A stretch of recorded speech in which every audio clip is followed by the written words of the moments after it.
You will have noticed that there are several forms in your document kit. There's an offset recording form, an artifact recording form, and a trilat recording form or trilateration recording form.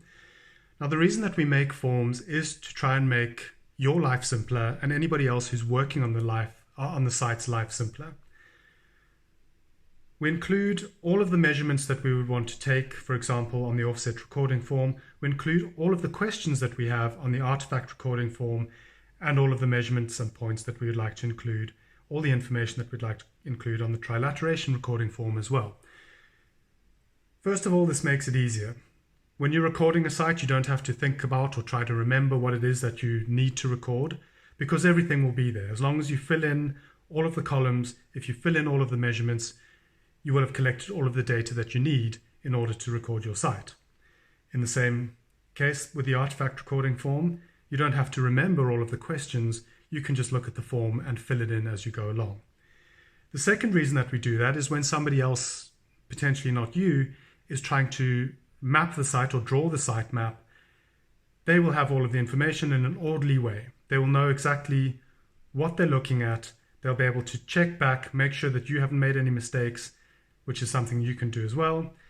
And they'll be able to plot everything that they need in an orderly fashion and in an easy fashion on their site maps. The same would be true for the artifact recording form. Somebody else who has a look at that artifact or may not have access to that artifact can get all of the information that they need from the recording form. All of the questions that they would need answered will be there already. So it makes it easier for you because you can see what it is that you need to record. You don't have to remember anything. And it makes it easier for anybody else who's using the information later because it's laid out in an orderly and logical fashion. We often ask people to fill in the name, the date, in this case an artifact number, or some other information that might help somebody else looking at the site later on, or may help you remember when you're looking at these forms later on.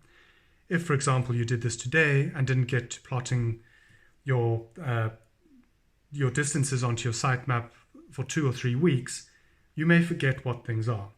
So everything there is clear. You'll write down the names of yourself, possibly people you're working with, so that you can ask them questions as well in case you forget, or somebody else can come and ask you questions. The name of the site, where it is, what you're trying to do, the date. All of these things can help us recreate the situation that we're looking at later on if we forget and if we run into problems, if we find mistakes.